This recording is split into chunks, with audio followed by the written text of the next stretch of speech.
आज कितनी कमाई हुई, दो चार फटे कपड़े और सिल लिए। लोग हंस पड़े। ये हंसी मोनिका के दिल में तीर की तरह लगी। सालों से दबा हुआ दर्द और गुस्सा अचानक बाहर आ गया। उसने सबके सामने विनोद की तरफ देखा और कहा, मैंने सोचा था मुझे एक सफल पति मिलेगा, लेकिन मुझे तो सिर्फ एक टेलर मिला है। पूरा गांव खामोश हो गया। विनोद ने कुछ नहीं कहा, ना गुस्सा न सफाई। उस रात मोनिका घर छोड़कर चली गई। बिना कुछ कहे घर में सन्नाटा फैल गया। विनोद देर तक वहीं बैठा रहा। मां एक कोने में खामोश थी। उन्होंने बेटे के कंधे पर हाथ रखा, लेकिन शब्द उनके पास भी नहीं थे। अगली सुबह गांव में खबर फैल गई, टेलर की बीवी उसे छोड़कर चली गई। कुछ लोग हंसे, कुछ ने सहानुभूति दिखाई। उस दिन विनोद दुकान पर नहीं गया। वह पीपल के पेड़ के नीचे बैठा रहा, जहां से उसकी कहानी शुरू हुई थी। सूरज ढल रहा था और पहली बार उसकी आंखों से आंसू बह निकले। उस रात विनोद बहुत रोया। अगली सुबह जब गांव जागा, विनोद गायब था।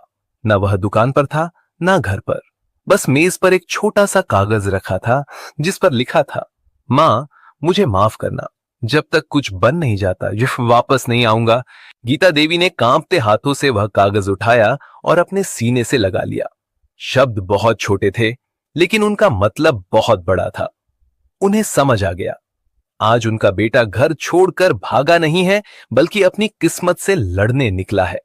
एक मां होने के नाते उनके दिल में दर्द भी था और गर्व भी। उन्होंने आसमान की तरफ देखा, जैसे चुपचाप दुआ कर रही हो।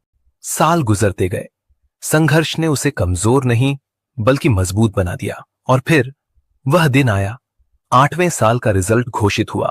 लाखों नामों के बीच एक नाम चमक रहा था, विनोद शर्मा, वही लड़का जिसे लोग सिर्फ टेलर कहते थे। जब उसे नियुक्ति पत्र मिला, तो वह सबसे पहले अपनी मां की तस्वीर के पास गया। कागज को तस्वीर के सामने रखा और धीरे से कहा, मां, मैं बन गया। उधर सिकंदरपुर गांव में किसी को इस बात की खबर तक नहीं थी। जिस लड़के का मजाक उड़ाया गया था, वह अब जिले का सबसे बड़ा अधिकारी बन चुका था। समय चुपचाप अपना खेल खेल चुका था, क्योंकि विनोद की पहली पोस्टिंग वहीं हुई जहां उसकी कहानी शुरू हुई थी। प्रतापगढ़ जिला।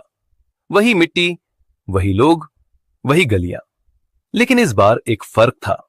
अब उसके नाम के आगे लिखा था, जिला कलेक्टर विनोद शर्मा। जिस हाथ ने कभी फटे कपड़े सिले थे, आज वही हाथ सरकारी फाइलों पर फैसले लिख रहा था। जिस इंसान को कभी पंचायत में बोलने का अधिकार नहीं था, आज उसकी एक आवाज पर पूरा सिस्टम चल सकता था। पहले दिन जब विनोद कलेक्टर ऑफिस पहुंचा, तो कोई दिखावा नहीं था। वह चुपचाप गाड़ी से उतरा, फिर बिना कुछ कहे अपने कमरे में चला गया। बाहर अधिकारी खड़े थे, कर्मचारी खड़े थे, लेकिन विनोद के चेहरे पर कोई भाव नहीं था। शायद वह जानता था, ये जीत दुनिया को दिखाने के लिए नहीं, बल्कि खुद से किए गए वादे को निभाने के लिए थी। विनोद उसकी तरफ बढ़ा। इस बार उसने पहली बार उससे कुछ कहा, अगर मैं आज भी सिर्फ एक टेलर होता, तो क्या तुम मुझे इंसान समझती?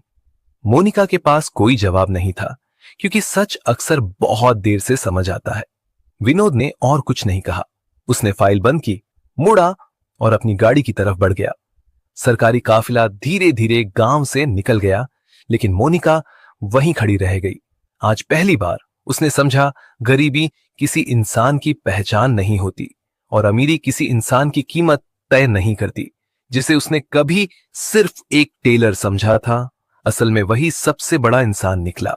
गांव पर उस दिन जो खामोशी उतरी थी, वह साधारण खामोशी नहीं थी।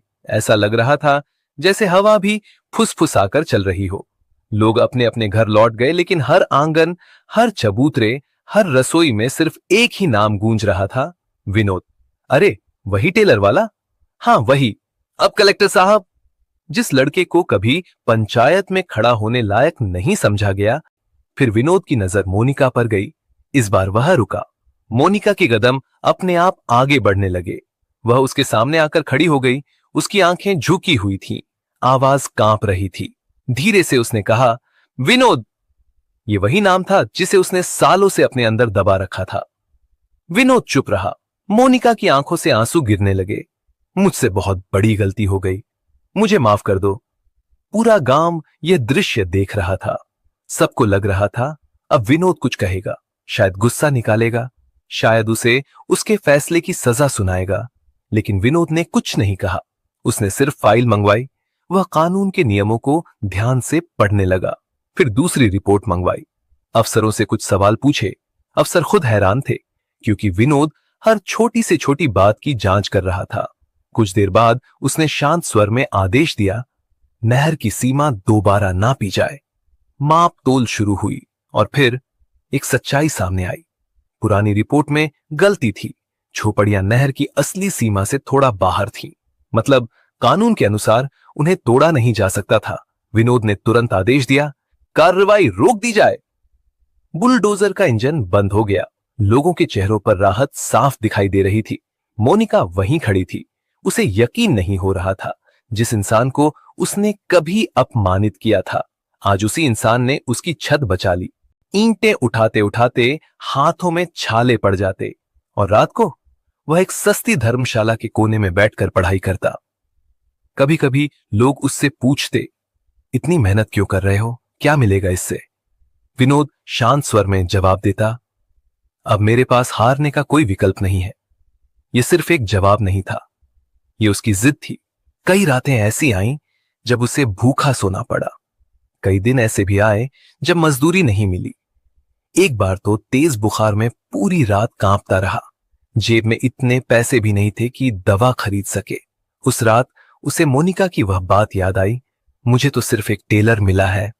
वह वाक्य उसके दिल में आग की तरह जल उठा। लेकिन इस बार वह आग उसे जलाने के लिए नहीं, बल्कि आगे बढ़ाने के लिए थी। कभी कभी किसी का अपमान ही आपकी सबसे बड़ी ताकत बन जाता है। एक दिन मजदूरी करते हुए वह एक सरकारी दफ्तर के बाहर काम कर रहा था। उसने देखा एक गरीब बुजुर्ग अपने कागज लेकर अधिकारी के सामने खड़ा था। उसके सारे दस्तावेज सही थे, फिर भी अधिकारी उसे डांट रहा था। बुजुर्ग की आंखों में बेबसी थी। वह बार बार कह रहा था, साहब मैंने सब सही किया है, लेकिन उसकी आवाज कोई नहीं सुन रहा था। विनोद ये सब चुपचाप देखता रहा। उस दिन उसके अंदर एक नया विचार पैदा हुआ। उसने खुद से पूछा, अगर सिस्टम गरीबों को दबाता है तो क्यों ना मैं खुद सिस्टम का हिस्सा बन जाऊं। यही वह दिन था जब पहली बार उसने सिविल सेवा परीक्षा के बारे में गंभीरता से सोचा। उसने अपनी किताब खोली और पढ़ना शुरू कर दिया। साल गुजरते गए। संघर्ष ने उसे कमजोर नहीं बल्कि मजबूत बना दिया। और फिर वह दिन आया। 8वें साल का रिजल्ट घोषित हुआ। लाखों नामों के बीच एक नाम चमक रहा था, विनोद शर्मा, वही लड़का जिसे लोग सिर्फ टेलर कहते थे। जब उसे नियुक्ति पत्र मिला तो वह सबसे पहले अपनी मां की तस्वीर के पास गया। कागज को तस्वीर के सामने रखा और धीरे से कहा, मां मैं बन गया। उधर सिकंदरपुर गांव में किसी को इस बात की खबर तक नहीं थी। जिस लड़के का मजाक उड़ाया गया था वह अब जिले का सबसे बड़ा अधिकारी बन चुका था। समय चुपचाप अपना खेल खेल चुका था, क्योंकि विनोद की पहली पोस्टिंग वहीं हुई जहां उसकी कहानी शुरू हुई थी। प्रतापगढ़ जिला, वही मिट्टी, वही लोग, वही गलियां। लेकिन इस बार एक फर्क था। अब उसके नाम के आगे लिखा था, जिला कलेक्टर विनोद शर्मा। जिस हाथ ने कभी फटे कपड़े सिले थे, आज वही हाथ सरकारी फाइलों पर फैसले लिख रहा था। जिस इंसान को कभी पंचायत में बोलने का अधिकार नहीं था,